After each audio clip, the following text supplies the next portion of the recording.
अस्सलामुअलैकुम वरहमतुल्लाहि वबरकातुहु।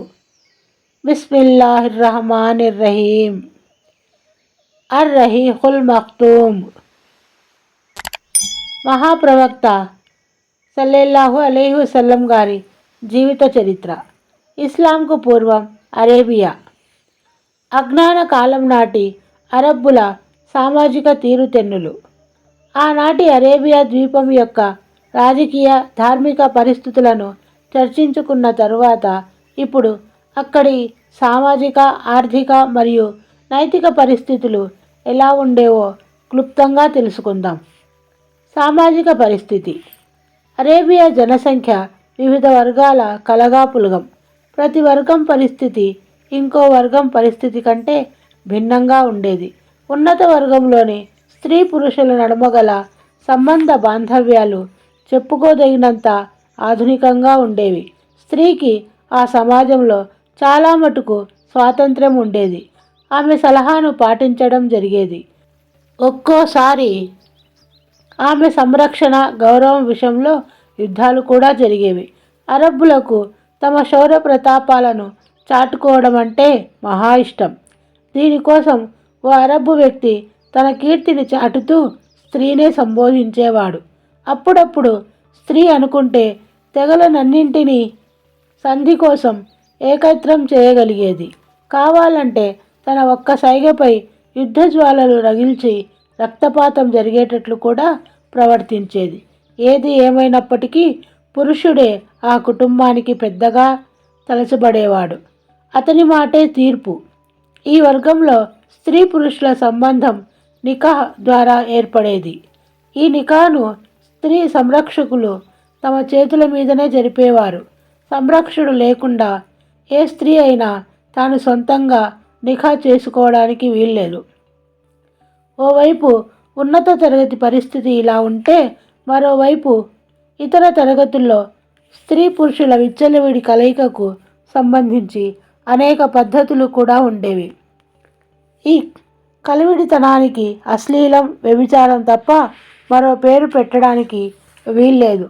హజరత్ ఆయిషా రజియల్లా అన్హా కథనం ప్రకారం అజ్ఞాన కాలంలోని అరబ్బుల్లో నికాహకు సంబంధించిన రకాలు 4. 1. నేడు సాధారణ అమలులో ఉన్న ఆచారం. ఇది ఓ వ్యక్తి మరో వ్యక్తికి అతని సంరక్షణలో ఉన్న అమ్మాయిని వివాహం చేసుకుంటానని కబురు పంపడం. అతని ఈ సంబంధం స్వీకరించబడినప్పుడే ఆ వ్యక్తి మహర్ చెల్లించి ఆ అమ్మాయిని పెళ్లాడేవాడు. 2వ రకం. వివాహం ఎలా జరిగేదంటే, ఋతుస్రావం నుండి పరిశుద్ధం పొందిన స్త్రీని ఆమె భర్త ఫలానా వ్యక్తి దగ్గరకు పంపిస్తూ ఆమెను పొందమని, అంటే ఆమెతో వ్యభిచరించమని చెప్పి పంపేవాడు. భర్త మాత్రం ఆ వ్యక్తి ద్వారా ఆమె గర్భం దాల్చింది అని తెలిసేంత వరకు ఆమెను ముట్టుకునేవాడు కాదు. నెలలు నిండిన తరువాత భర్త అనుకుంటే ఆమెతో సంభోగించేవాడు. ఇలా చేయడానికి కారణం పుట్టబోయే బిడ్డ యోగ్యుడిగా ఉండాలన్నదే. ఈ రకం నికాహే ఇస్తెబ్జా అని పిలువబడేది. దీన్నే భారతదేశంలో నియోగ్ అంటారు. నికాహకు సంబంధించిన 3వ రకం. 10 మంది పురుషులకు తక్కువ సంఖ్య గల ఓ సమూహం ఓ చోట చేరేది. అందరూ ఒకరి తర్వాత మరొకరు ఆ స్త్రీతో సంభోగించేవారు. ఆ స్త్రీ గర్భవతి అయి శిశువు జన్మించగా ప్రసవమైన కొన్ని రోజుల తర్వాత అందరినీ పిలువనంపేది.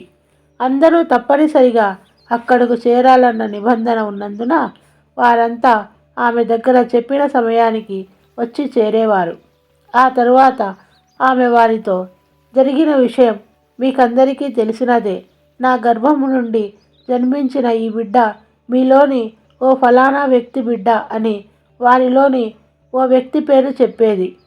ఆ బిడ్డ అతని సంతానంగా అందరూ గుర్తించేవారు. 4వ రకం నికాహలో చాలామంది కూడి ఒకే స్త్రీని సంభోగించేవారు. ఆమె తన వద్దకు వచ్చిన ఏ పురుషుణ్ణి కాదనకపోయేది. ఇలాంటి స్త్రీలు కులటలు. ఈ రకం స్త్రీలు తమ ఇంటి ముందు, ఇది ఫలానా వ్యభిచారిణి ఇల్లు, ఎలాంటి సంకోచం లేకుండా ఎవరైనా రావచ్చు అని తెలియజేయడానికి జెండాలు కట్టి ఉంచేవారు. ఇలాంటి స్త్రీ గర్భం దాల్చి బిడ్డకు జన్మనిస్తే ఆమెతో విభజించిన వారంతా ఆమె దగ్గరకు వచ్చి చేరేవారు. అప్పుడు ఓ ముఖ సాముద్రికుణ్ణి ముఖ లక్షణములను బట్టి తండ్రి ఎవరో నిర్ణయించేవాడిని పిలిపించేవారు. అతను తన అంచనా ప్రకారం ఆ బిడ్డను అందులోని వ్యక్తికి అంటగట్టేవాడు. ఆ తరువాత ఆ బిడ్డ అతని బిడ్డగానే చెలామణి అయ్యేది. అతడు ఆ తీర్పును తప్పకుండా శిరసావహించవలసిందే. అల్లాహ్ మొహమ్మద్ సల్లల్లాహు అలైహి వసల్లంను ప్రభవింపజేసిన తరువాత అజ్ఞాన కాలం నాటి ఈ రకం నికాహలన్నీ రద్దు చేయబడ్డాయి. కేవలం నేడు ఆచరణలో ఉన్న ఒక్క నికా మాత్రమే మిగిలి ఉంది. అరేబియాలో స్త్రీ పురుషుల సంబంధాలకు చెందిన రకాలు కొన్ని ఖడ్గం, బరిసె మొనల నీడన ఉనికిలోకి వచ్చేవి. అంటే తెగల పోరాటాల సందర్భంలో విజయం పొందిన తెగ ఓడిపోయిన తెగల స్త్రీలను ఖైదు చేసి తన భార్యలుగా చేసుకోవడం అన్నమాట. అయితే అలాంటి స్త్రీలకు జన్మించిన సంతానం జీవితాంతం దాన్ని అవమానంగానే భావించేది. అజ్ఞాన కాలంలో ఎలాంటి పరిమితులు లేకుండా అనేక భార్యలను కలిగి ఉండటం పరిపాటి. స్వయాన ఒకే తల్లి గర్భంలో జన్మించిన అక్క చెల్లెలను సైతం భార్యగా చేసుకోవడంలో ఆనాడు తప్పులేదు. తండ్రి విడాకులివ్వగా లేదా మరణించగా కుమారుడు తన మారు తల్లిని నికాహ్ చేసుకునేవాడు. తలాక్ ఇచ్చే అధికారం కేవలం పురుషులదే. దానికి ఓ హద్దు పద్దు అనేది లేకుండా ఉండేది. వ్యభిచారం అన్ని రకాల వర్గాల్లోనూ సర్వసామాన్యమై తారాస్థాయికి చేరుకుంది. ఎలాంటి వ్యక్తికి కానీ వర్గానికి కానీ ఈ విషయంలో మినహాయింపే లేదు. అయితే కొందరు స్త్రీ పురుషుల ఔన్నత్య భావాలు వారిని ఈ పాప పంకిలంలో పడకుండా అడ్డుకునేవి. అదే కాదు, స్వతంత్ర స్త్రీలు బానిస స్త్రీల కంటే మెరుగ్గా ఉండేవారు. వ్యభిచారానికి అసలు మూలం కేవలం బానిస స్త్రీలే. అజ్ఞాన కాలపు అరబ్బు జాతి అధిక సంఖ్య ఈ పాపంలో పడినందుకు సిగ్గుపడేదే కాదు. కాబట్టి సనన్ అబూ దావూద్ వగైరా హదీసు గ్రంథాల్లోని కథనాల ప్రకారం ఓ వ్యక్తి నిలబడి, ఓ దైవ ప్రవక్త సల్లల్లాహు అలైహి వసల్లం, ఫలానా వ్యక్తి నా కుమారుడు. నేను అజ్ఞాన కాలంలో అతని తల్లితో వ్యభిచరించాను అని అడిగాడు. దానికి దైవ ప్రవక్త సల్లల్లాహు అలైహి వసల్లం, ఇస్లాం ధర్మంలో ఇలాంటి ప్రశ్నలకు తావే లేదు. అజ్ఞాన కాలం నాటి విషయాలు ఇప్పుడు లేవు. ఇప్పుడు ఆ పిల్లవాని తల్లి ఎవరి భార్యో లేదా ఎవరి బానిసో ఆ పిల్లవాడి అతని కుమారునిగానే తలచడం జరుగుతుంది. వ్యభిచారానికి శిక్ష రాళ్లే, అంటే రాళ్లతో కొట్టి చంపడమే అన్నమాట. హజరత్ సాద్ బిన్ అబీ వికాస్ రజియల్లా అన్హు మరియు అబ్దుల్లా జమా నడుమ జమా బానిస స్త్రీ కుమారుడు అబ్దుర్రహ్మాన్ బిన్ జమా గురించి వచ్చిన తగాదా గురించి అందరికీ తెలిసిందే. అజ్ఞాన కాలంలో తండ్రి కుమారుల సంబంధం కూడా భిన్నంగా ఉండేది. కొందరైతే మా సంతానం భూమిపై తిరిగాడే మా హృదయాలు అని సగర్వంగా చెప్పుకునేవారు. అయితే మరోవైపు కొందరు అవమాన భారంగా భావించి లేదా దారిద్ర్య భయంతో ఆడపిల్లల్ని సజీవంగా పాతిపెట్టేసేవారు. పిల్లలను దారిద్ర్య భయం వల్ల చంపడమూ జరిగేది. కానీ ఈ కాఠిన్యం అందరిలోనూ ఉండేదనడం సరికాదు. కారణం ఏమిటంటే అరబ్బులు తమ శత్రువుల నుండి రక్షణ కోసం ఇతరుల కంటే తమ సంతానంపైనే అధికంగా ఆధారపడి ఉండడం. ఈ విషయం వారికి బాగా తెలిసిన విషయం. సొంత సోదరులు, అన్నదమ్ముల పిల్లలు, కుటుంబ సభ్యులు, మరి తమ తెగవారి నడుమ గల సంబంధానికి వస్తే ఇవి బాగా పటిష్టంగా ఉండేవి. అరబ్బులు తమ తెగల కొమ్ము కాసే అలవాటు ఆధారంగానే జీవించేవారు. దానికోసమే తమ ప్రాణాల్ని సైతం అర్పించేవారు. తెగల నడుమ పరస్పర సహాయ సహకారాలు, సామూహికతలు సంపూర్తిగా ఉండేవి. దీనికి కొమ్ము కాసే విధానం మరీ పదును పెట్టేది.